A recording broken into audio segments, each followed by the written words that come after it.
Hello, I'm Mara Lethem, here to read a short excerpt from Come On Up by Jordi Nopca in my translation, which is now a finalist for the 2021 Big Other Book Award for Translation. Victoria made a habit of arriving to her interviews 15 minutes early. She liked to survey the territory in search of some detail she could include as part of the introduction to the piece. The apartment building where Mr. Outsina lived was only moderately luxurious, but slightly intimidating, like a military base on the outskirts of a small town. The doorman who came out to receive her as she was looking for the bell was very polite. "Good afternoon. Mr. Outsina is upstairs with the photographer. Allow me to take you up." He opened the elevator door and escorted her to the author's apartment. She was greeted by a woman dressed in black and wearing a white mob cap, who led her to a room where some of Outsina's academic honors hung on a wall alongside some 20-odd photos of him with illustrious figures such as Joseph Brodsky, Harold Pinter, V.S. Naipaul, and Mark Fumaroli. There were plaques beneath each of the images listing not only all the subjects, but also the location and year the photo was taken, allowing Victoria to jot down half a dozen of those names that rang a vague bell, to mention during the interview, in order to shift the conversation about his latest publication into a dimension more akin to gossip. Mr. Outsina made his entrance into the room. He was wearing the same red scarf he'd worn the day he'd learned he'd won the National Poetry Prize, but his eyeglasses were different. Attuned to fashion, he'd returned to the subtlety of metal frames.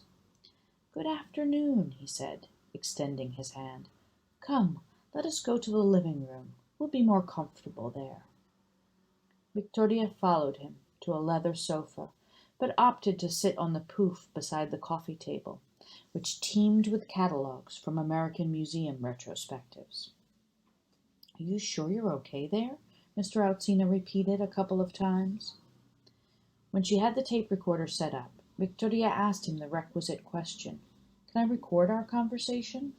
And after he agreed, she began the interview. They spoke for almost an hour. The first half was devoted exclusively to his new book. Mr. Outsina was that type of interview subject who responded to every comment with long dissertations. Victoria hit the right notes. He was impressed when, after quoting Schleiermacher, she reminded him that he had mentioned that philosopher in the first essay she'd read by him. Later, when she referenced the pages where Outsina described his father's funeral, she managed to bring a few tears to his eyes, which then snaked down his cheeks and fell, plop, plop, onto the leather sofa. "Forgive me," she said, even though she knew that provoking an emotional response in her interview subject could make him lower his guard, as proved to be the case now.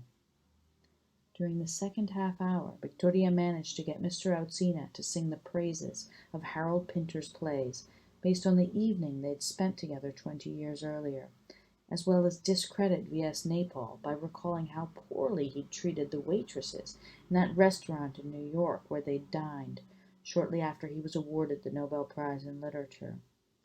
Outsina left out the conclusion of that encounter, his return to the hotel, his call to a prostitute, the 15 minutes of lackluster sex inside the hotel's empty bathtub.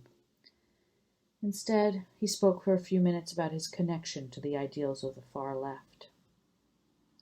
"I've always been a bit of a radical," he admitted, before quoting some French ideologues from the 70s. Quotes that Victoria didn't have time to jot down in her notebook. "I'm an intersectional conservationist at heart. I don't think that'll ever change." Thank you.